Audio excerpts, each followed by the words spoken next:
ओम नमो भगवते वासुदेवाय। श्रद्धालु भक्तों, श्रीमद् भागवत महापुराण के अष्टम स्कंद के 24वां अध्याय के अंतर्गत भगवान के मत्स्यावतार की कथा, इसका प्रस्तुतिकरण करूंगा। इसके पहले 23वां अध्याय समाप्त हो चुका है। जहां तक आप कथा श्रवण कर चुके हैं, उसके आगे का प्रस्तुतिकरण करता हूं। राजा परीक्षित ने सुखदेव जी से पूछा, भगवान के कर्म बड़े अद्भुत हैं। उन्होंने एक बार अपनी योग माया से मत्स्यावतार धारण करके बड़ी सुंदर लीला की थी। मैं उनके उसी आदि अवतार की कथा सुनना चाहता हूँ। भगवान मत्स्योनि एक तो यो ही लोक निंदित है, दूसरे तमोगुनी और असह्य परतंत्रता से युक्त भी है।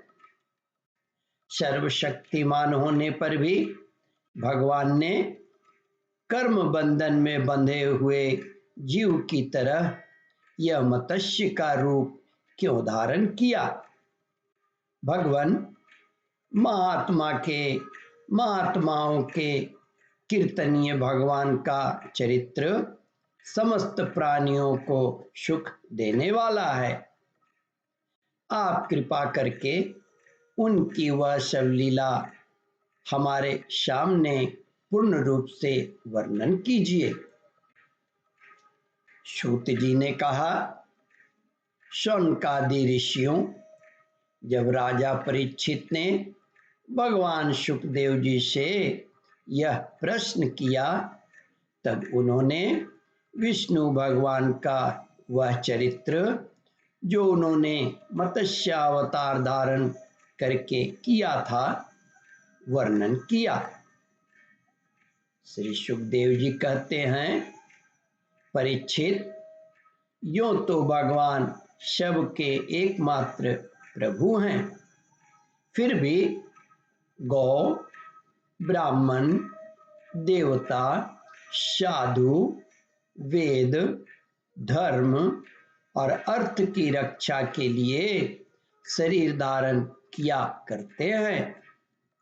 वे सर्वशक्तिमान प्रभु वायु की तरह नीचे ऊंचे छोटे बड़े सभी प्राणियों में अंतर्यामी रूप से लीला करते रहते हैं, परंतु उन प्राणियों के बुद्धिगत गुणों से वे छोटे बड़े या ऊंचे नीचे नहीं हो जाते, क्योंकि वे वास्तव में समस्त प्राकृत गुणों से रहित निर्गुण हैं। परीक्षित, पिछले कल्प के अंत में ब्रह्मा जी के सो जाने के कारण ब्रह्म नामक नैमित्तिक प्रलय हुआ था। उस समय भूलोक आदि सारे लोक समुद्र में डूब गए थे। प्रलय काल का आ जाने के कारण ब्रह्मा जी को नींद आ रही थी। वे सोना चाहते थे।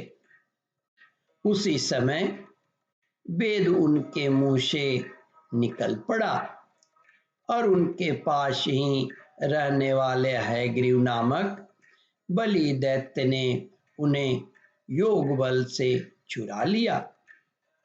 सर्वशक्तिमान भगवान श्री हरि ने दानवराज हयग्रीव की यह चेष्टा जान ली, इसलिए उन्होंने मत्स्य अवतार ग्रहण किया। परीक्षित, उस समय सत्यव्रत उस समय सत्यव्रत नाम के एक बड़ी उदार एवं भगवत परायण राजर्षि केवल जल पीकर तपस्या कर रहे थे।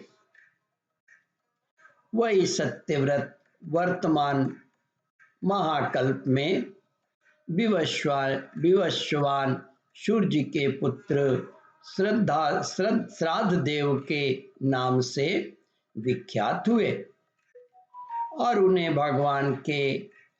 भगवान ने विवस्वत मनु बना दिया। एक दिन वे राजर्षि कृतमला नदी में जल से तर्पण कर रहे थे। उसी समय उनकी अंजलि के जल में एक छोटी सी मछली आ गई। परीक्षित, द्रविड़ देश के राजा सत्यव्रत ने अपनी अंजलि में आई हुई मछली को जल के साथ ही फिर से नदी में डाल दिया।